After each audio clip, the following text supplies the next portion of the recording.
तो इस सीरीज में अपन कर क्या रहे हैं, जितने भी इंपॉर्टेंट एंड फैक्चुअल टॉपिक्स है ना पूरे पॉलिटी में, उन सबको छोटे छोटे वीडियोस के थ्रू बेहतरीन ढंग से with the help of tips and tricks upon master कर रहे हैं, राइट। तो आज का एजेंडा है high court and supreme court का कंपैरेटिव स्टडी करना और दोनों को एकदम बेहतरीन ढंग से क्लियर करना। ये रहा कुछ डिटेल मेरे बारे में।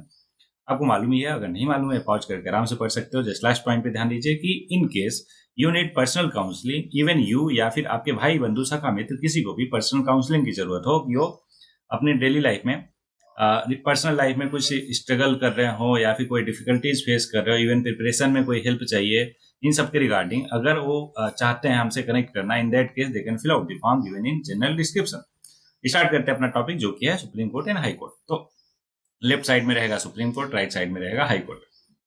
ये पॉलिटिक्स वाला लेफ्ट राइट आप मत समझ लेना, स्क्रीन पे जो दिख रहा है वो है सुप्रीम कोर्ट की। बात किया जाए तो ये आपको मिल जाएगा कॉन्स्टिट्यूशन के आर्टिकल 124 से लेकर 147 तक। किस पार्ट में है? पार्ट 5 में। वहीं पे हाई कोर्ट जो है पार्ट 6 में है, from article 214 to 231।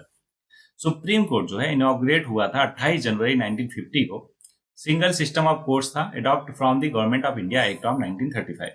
Supreme Court ने रिप्लेस किया था ब्रिटिश प्रिवी काउंसिल कब 1950 में, और कॉन्स्टिट्यूशन ने दिल्ली को सुप्रीम कोर्ट का सीट डिक्लेयर किया था। लेकिन जो सीजीआई है वो अपॉइंट कर सकता है बाकी places as supreme Court seat.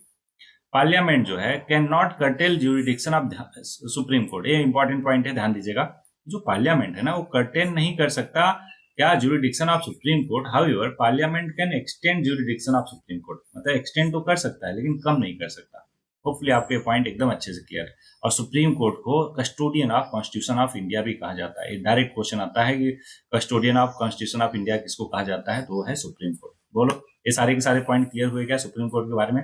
Same manner में हाई कोर्ट का आप देखते हैं। देखो, अगर हम पहला हाई कोर्ट बात किया जाए तो 1862 में बना था। कहाँ? कलकत्ता, बॉम्बे और मद्रास में। वहीं पे 1866 में फोर्थ हाई कोर्ट बना था इलाहाबाद में, प्रयागराज का, है ना, मिर्जापुर के बगल में। पहले प्रयागराज के नाम से मिर्जापुर को जानते थे, अब मिर्जापुर सीरीज इतना फेमस हो गया कि उसकी वजह से प्रयागराज को जानते हैं। अगला पॉइंट है कि जो कॉन्स्टिट्यूशन ऑफ इंडिया है वो प्रोवाइड करता है हर एक स्टेट के लिए एक हाई कोर्ट।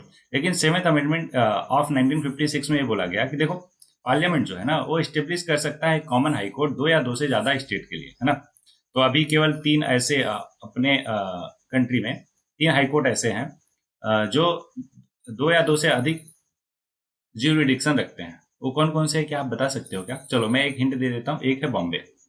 ओके, अगला है, अगर हम अभी की बात किया जाए एज ऑफ 2025, है ना, तो there are total 25 high court in our country.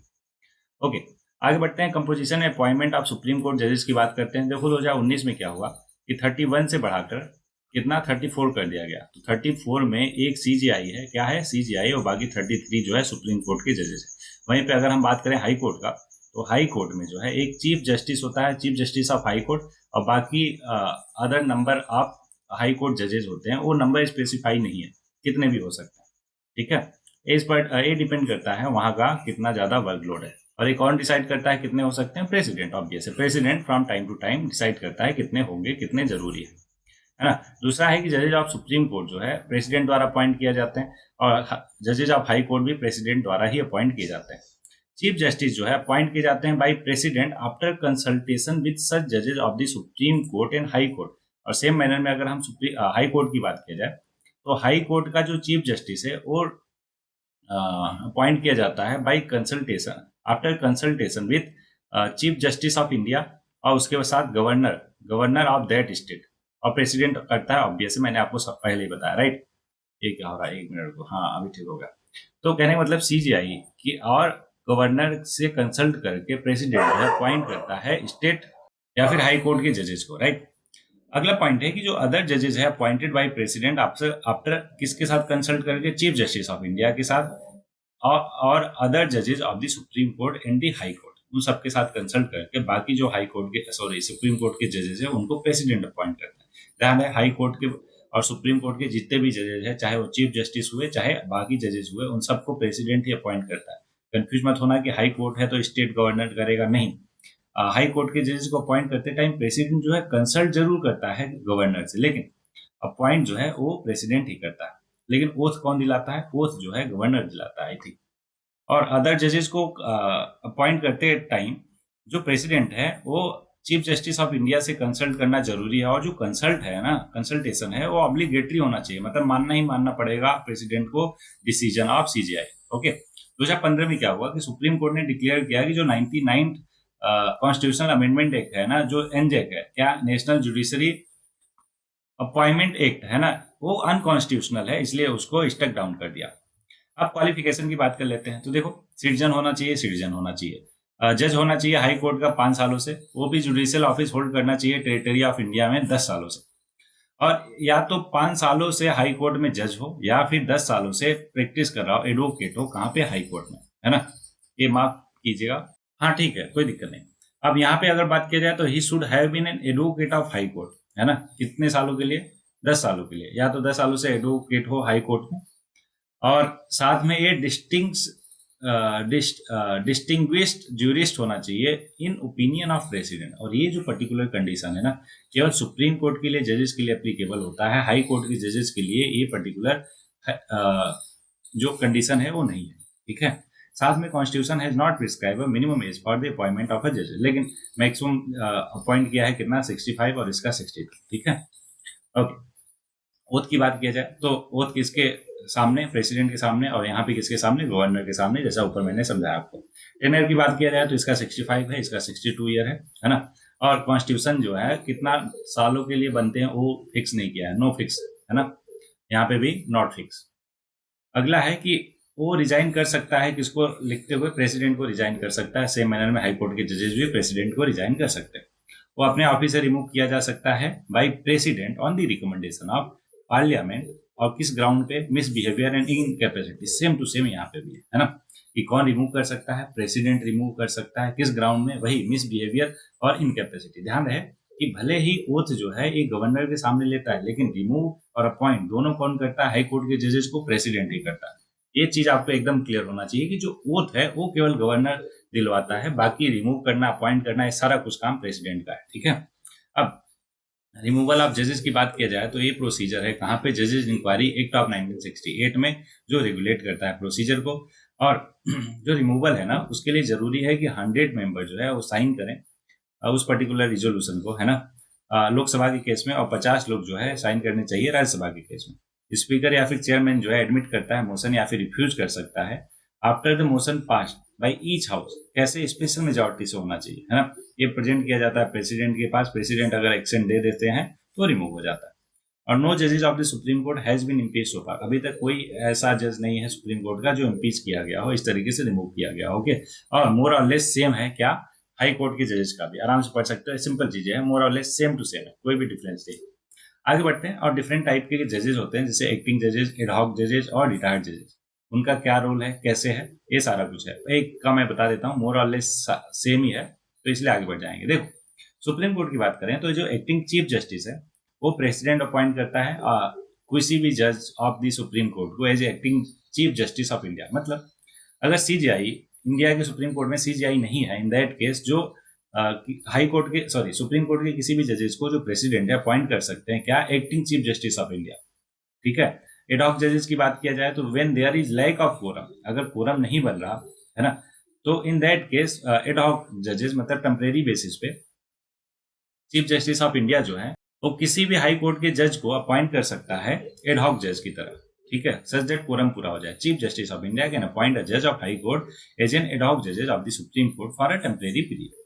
Retired जज की बात किया जाए तो उनको किसी भी टाइम बुला सकते हैं, कौन? Chief Justice of India request कर सकते हैं, है ना, रिटायर्ड जज को कि सुप्रीम कोर्ट में आप आओ, रिटायर्ड जज ऑफ हाई कोर्ट, है ना, और एक्ट करो जज of the supreme court temporary period के लिए। और मोर और लेस सेम टू सेम क्या है? हाई कोर्ट के जजेस के लिए भी है, ठीक है। अब ज्यूरिडिक्शन की बात करते हैं, ये इंपॉर्टेंट चीज है। तो ओरिजिनल ज्यूरिडिक्शन से स्टार्ट करते हैं। देखो, सुप्रीम कोर्ट का जो ओरिजिनल ज्यूरिडिक्शन है ना, तो कुछ ऐसे मैटर हैं जहां पे केवल और केवल एक्सक्लूसिवली, क्या? एक्सक्लूसिवली सुप्रीम कोर्ट का ज्यूरिडिक्शन है। एग्जांपल के तौर पे अगर झगड़ा हो जाए, है ना, मतलब कि if there is matter between union and state, या फिर स्टेट एंड स्टेट, या फिर यूनियन टेरिटरी एंड स्टेट, इन सारे मामलों में जो ओरिजिनल या और एक्सक्लूसिव ज्यूरिडिक्शन है वो है सुप्रीम कोर्ट का। किसका है? सुप्रीम कोर्ट का। वहीं पे अगर हम हाई कोर्ट के ओरिजिनल ज्यूरिडिक्शन की बात करें ना, तो ओरिजिनल का मतलब यहाँ पे ये हुआ कि पहले इंस्टेंट में आप डायरेक्ट हाई कोर्ट को अप्रोच कर रहे हो, तो डिफरेंट डिफरेंट केसेस में आप कर सकते हो। और वे ऑफ अपील आपको पता है कि जब जो सब ऑर्डिनेट कोर्ट होते हैं वहां पे कोई आपको वर्डिक्ट मिला, अगर आप उससे सेटिस्फाई नहीं हो तो अपील कर सकते हो हायर कोर्ट में।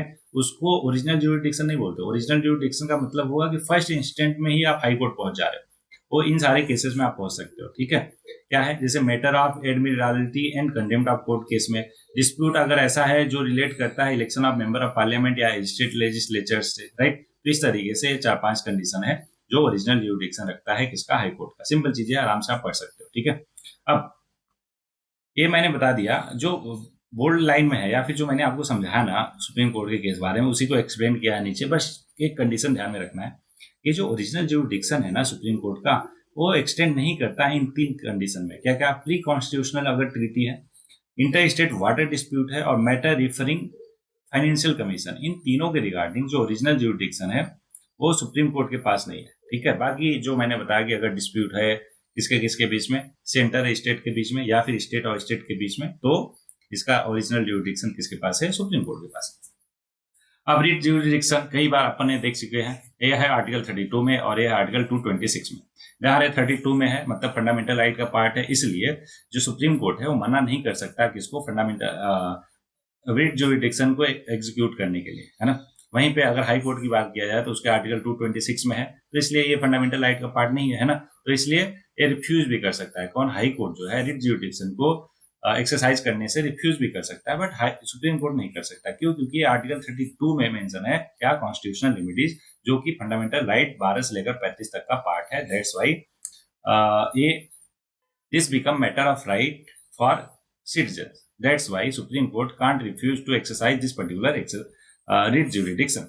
होपफुली आपको बहुत अच्छे से क्लियर। साथ में ध्यान है कि जो सुप्रीम कोर्ट है वो केवल और केवल फंडामेंटल राइट्स के लिए ही रिट इशू कर सकता है। वहीं पर बात करें सुप्रीम कोर्ट का, तो फंडामेंटल राइट के साथ साथ जो लीगल राइट्स है ना, उसके लिए भी रिट्स इशू कर सकता है। इसलिए कहते हैं कि जो रिट ज्यूरिडिक्शन है हाई कोर्ट का वो वाइडर है as compared to writ jurisdiction of Supreme Court. Hopefully ये सारा कुछ आपको बेहतरीन ढंग से क्लियर। अब अपीलेट ज्यूरिडिक्शन की बात किया जाए तो अपीलेट मैंने ऊपर आपको बताया, अपील करके, है ना, सबऑर्डिनेट कोर्ट से, है ना, जब कोई वर्डिक्ट मिलता है और लगता है इंडिविजुअल को कि नहीं नहीं हमें इसके खिलाफ अपील करना है, तो अपर जुडिशरी में जाते हैं। अगर सबऑर्डिनेट कोर्ट है तो वहां से हाई कोर्ट में जाएंगे, अगर हाई कोर्ट में कोई ऐसा वर्डिक्ट है तो वहां से सुप्रीम कोर्ट में जाएंगे। होपफुली आपको बेहतरीन ढंग से क्लियर। तो अगर हम सुप्रीम कोर्ट की बात किया जाए तो ये एंजॉय करता है wide appellate jurisdiction which can be classified under 4 head. कौन कौन सा, अपील इन कॉन्स्टिट्यूशनल मैटर, या फिर appeal in civil matter, appeal in criminal matter और अपील बाई स्पेशल। वहीं पे अगर हम बात करें appellate jurisdiction of high court, तो ये प्राइमरली क्या है, कोर्ट ऑफ अपील है जो हियर करता है, सुनता है appeals against the judgment of subordinate court functioning in its territory, और उसके पास अपीलेट ज्यूरिडिक्शन सिविल और क्रिमिनल दोनों मैटर्स में है। अब एडवाइजरी ड्यूरिडिक्शन की बात किया जाए, क्या, एडवाइजरी ड्यूरिडिक्शन ऑफ सुप्रीम कोर्ट, तो आर्टिकल 143 ऑथराइज करता है प्रेसिडेंट को कि वो सीक करे ओपिनियन ऑफ सुप्रीम कोर्ट। किस मामले में? 2 कंडीशन है। पहला कंडीशन है कि एनी क्वेश्चन ऑफ लॉ या फिर फैक्ट पब्लिक इंपॉर्टेंस का है विच हैज अराइजेज और which is likely to arise.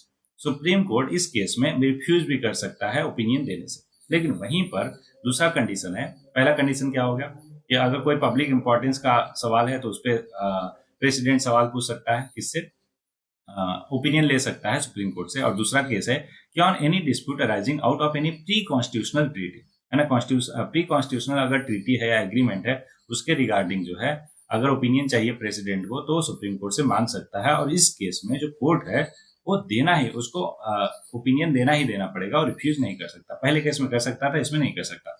वहीं पे ध्यान रहे कि जो हाई कोर्ट है उसके पास एडवाइजरी ज्यूरिडिक्शन नहीं है। क्या, एडवाइजरी ज्यूरिडिक्शन जो है हाई कोर्ट के पास नहीं है, उसके पास सुपरवाइजरी ज्यूरिडिक्शन है, जो कि ये बोलता है कि एक हाई कोर्ट जो है उसके पास पावर है सुपर इंटेंडेंस का over all courts and tribunal functioning in its territory jurisdiction. Military court और ट्रिब्यूनल को छोड़ के बाकी जितने भी सबऑर्डिनेट कोर्ट है उस पर्टिकुलर स्टेट में, उन सब के पास, उन सब के लिए हाई कोर्ट के पास पावर ऑफ सुपर इंटेंडेंस है। मतलब ऑब्वियस है इन सबको सुपरवाइज कर सकता है कौन, हाई कोर्ट, ऐसा ज्यूरिडिक्शन है उसके पास। अब जुडिशियल रिव्यू की बात किया जाए तो आपको पता ही है कि जुडिशियल रिव्यू का पावर किसके पास है, सुप्रीम कोर्ट के पास भी, हाई कोर्ट के पास भी, है ना। और जुडिशियल रिव्यू भले ही आपको डायरेक्टली नहीं मिलेगा कॉन्स्टिट्यूशन में, और मैंने आर्टिकल फंडामेंटल राइट वाले टॉपिक में समझाया था बेहतरीन ढंग से कि आर्टिकल 13 में इनडायरेक्ट वे में मिलता है आपको क्या, जुडिशियल रिव्यू का कॉन्सेप्ट। ऐसा क्यों? और बाकी जगह पे भी मिलता है। कौन कौन से वो सारे के सारे पॉइंट है मैं आपको बता देता हूँ। एक तो है देखो, सुप्रीम कोर्ट के लिए आर्टिकल 13 में मिलता है, हाई कोर्ट के लिए 226 में एक्सप्लिसिटली, इम्प्लिसिटली नहीं, एक्सप्लिसिटली कन्फर करता है पावर ऑफ जुडिशियल रिव्यू। कहाँ पे? हाई कोर्ट पे। कहाँ? आर्टिकल 226 में। वहीं पे अगर हम जुडिशियल रिव्यू की बात किया जाए तो आर्टिकल 32 में जो है कॉन्स्टिट्यूशनल लिमिटेज जो है वहां से भी पावर मिलता है किसको? सुप्रीम कोर्ट को, जुडिशियल रिव्यू को एक्सरसाइज करने का। कॉन्स्टिट्यूशनल इंटरप्रेट करने के लिए जो है सुप्रीम कोर्ट का पावर है, अल्टीमेट इंटरप्रेटर ऑफ कॉन्स्टिट्यूशन। वहीं पे बाकी पावर सुप्रीम कोर्ट का देखा जाए तो ये सारा कुछ है, ठीक है। अब एक इंपॉर्टेंट चीज ये ध्यान में रखना है कि सुप्रीम कोर्ट के साथ साथ हाई कोर्ट भी एक कोर्ट ऑफ रिकॉर्ड है। कोर्ट ऑफ रिकॉर्ड का मतलब क्या होता है? इसके पास पावर है क्या करने का? रिकॉर्ड करने का अपने प्रोसीडिंग्स को, हाई कोर्ट्स के प्रोसीडिंग को, सच दैट को परपेचुअल मेमोरी बने और टेस्टिमनी बने। मतलब कि इसको lower court, subordinate court use कर पाए एविडेंस की तरह। कहाँ? अपने कोर्ट्स में। तो records are admitted to be of evidentiary values and can't be question when produced before any subordinate court. They are recognized as legal proceeding and legal differences. इतना clear है आपको? और दूसरा कंडीशन ये है कोर्ट ऑफ रिकॉर्ड का, condition नहीं मतलब पावर है किसका? कोर्ट ऑफ रिकॉर्ड का। दूसरा है कि power to punish for contempt of court, either with simple imprisonment या फिर फाइन, या फिर दोनों लगा सकते हैं। जो कंटेम्प्ट ऑफ कोर्ट है वो कहीं पे भी डिफाइंड नहीं है कॉन्स्टिट्यूशन में। क्वेश्चन पूछा गया है कि क्या डिफाइंड है क्या? बिल्कुल नहीं है। लेकिन जो एक्सप्रेशन है इसका है ना, वो contempt of court act of 1971 में डिफाइंड है। अब other power of Supreme court का मैंने बात किया था, छोटे छोटे पावर है लेकिन आपको क्लियर होना चाहिए कि ये डिसाइड करता है dispute regarding the election to the president and vice president, inquire करता है conduct and behaviour of the chairman and member of the Union Public Service commission.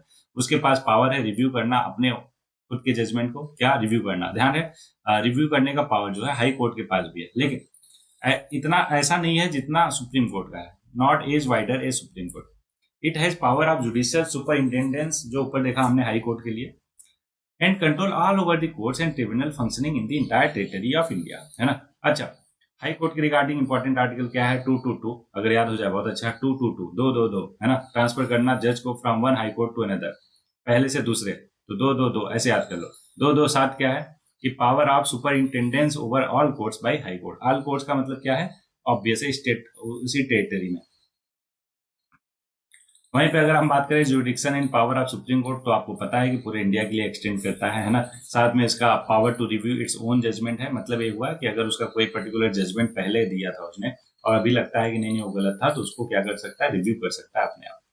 It has power of judicial superintendence and control all over the court and tribunal, बता ही दिया ऊपर वाले point में, right. कुछ important article है regarding supreme court, तो ध्यान में रखना है। 124A है क्या? एनजेक, जो अभी ऊपर समझाया मैंने, 99th अमेंडमेंट से है ना, इसको स्टेप डाउन कर दिया सुप्रीम कोर्ट ने। सीट ऑफ सुप्रीम कोर्ट क्या है? 130 पे है। कहाँ पे है? अभी दिल्ली में है, लेकिन उसको बाकी पार्ट्स में भी किया जा सकता है। 141 क्या बोलता है कि law declare by Supreme Court to be binding on all courts. ये इंपॉर्टेंट है। 141, 142, 143, इसको तो एकदम मुजबानी आपको याद होना चाहिए। 141 क्या है?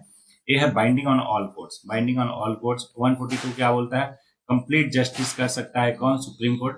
143 क्या है कि जो प्रेसिडेंट है वो एडवाइस सीख कर सकता है, ओपिनियन सीख कर सकता है, किससे? सुप्रीम कोर्ट से। और दो कंडीशन में मैंने बता ही दिया, पहला और दूसरा पब्लिक इंपॉर्टेंस का, जिसमें वो मना भी कर सकता है सुप्रीम कोर्ट, और दूसरा प्री कॉन्स्टिट्यूशनल ट्रीटी एग्रीमेंट ऐसा है उसके लिए बिल्कुल मना नहीं कर सकता कौन? Supreme Court. होपफुली आपको बहुत ही बेहतरीन ढंग से क्लियर है ना। 141, 142, 143, तो बस इतना ही इस पूरे लेक्चर में। इस पूरे लेक्चर में होपफुली आपने इंजॉय किया होगा हर एक टॉपिक को, हर एक फैक्ट्स को। तो इसी तरीके से जितना आप बेहतरीन ढंग से रिवाइज करते हो, रिकॉल करते हो बार बार फैक्ट को, डेटा को, उतना बेहतरीन आपको वो सारी चीज़ें याद रहती है लंबे टाइम के लिए, राइट। तो जैसा कि आपको स्क्रीन पे दिखा, इस पर्टिकुलर चैनल को चेकआउट नहीं किया है आपने तो बिल्कुल कीजिए। सारी काम की चीज़ें आपको एक ही जगह पर मिलेगी। जितने भी PYQ आज तक पूछे गए हैं यूपीएससी में, सिविल सर्विसेज हुआ या CDS एग्जाम या CAPF हुआ, सारे के सारे PYQ आपको मिल जाएंगे फ्रॉम 1993 से 2024। ये सारा कुछ है सब्जेक्ट वाइज उनका PYQ, तो उनको चेकआउट करना बिल्कुल ना भूलें। तो मिलते हैं नेक्स्ट लेक्चर में। इसमें बस इतना ही, तब तक पढ़ते रहिए, आगे बढ़ते रहिए।